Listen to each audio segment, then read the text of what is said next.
guys! Assalamualaikum! For today's videos is mag-unboxing tayo ng ating coffee machine. So, unahin muna natin ang grinder.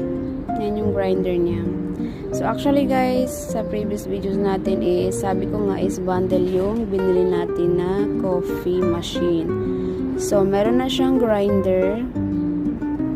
So, ayan yung grinder niya guys. So, sineset up natin. And also, i-calibrate din natin siya.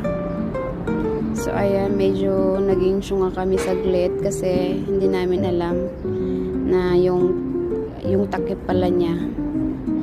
Akala namin is, lang, parang nasa ilalim. Ayan, pinipilit niya nilalagay sa itbabaw kasi sabi niya, takip daw. Sabi ko, hindi. Tapos, yun pala. Finally is, takip pala yan siya, guys. So, proceed naman tayo guys sa ating espresso machine.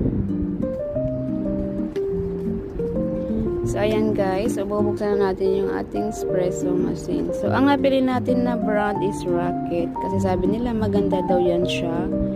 Maganda daw yung steaming niya. Malakas daw yung steam niya guys. So, yan yung napili ko kasi medyo maliit lang siya. Medyo hindi naman siya mabigat. Kaya naman siya ng isang tao. Kasi sa mga events, so minsan mag-isa ka lang. So kailangan mo lang ng yung kaya lang buhatin. So ayan, sabi ng friend ko, isama mo ako sa video. So ayan, nangungulit na naman siya.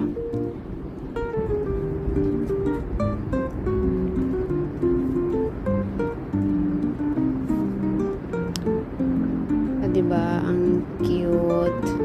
Maliit lang yan siya guys kasi slim lang yung size niya. So, meron siyang mga freebies yung nabili natin guys. Meron na siyang single and double. Then, meron na siyang mga brush. Meron din siyang mga thumb. Kompleto na yan siya guys. Meron na siyang mga freebies na milk jug, which is ang cute ng mga milk jug niya guys.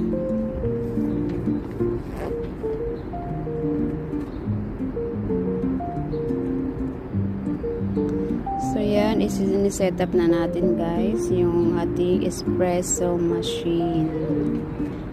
So, ayan, try natin. O, yan, fit na siya guys. So, ayan, meron siyang brush, meron siyang single and double. Ang double espresso. So, ayan yung pang-tamping niya. Hindi siya masyado, malakas yung pang-tamping. Magaan lang yun. Pero yung previous niya is maganda.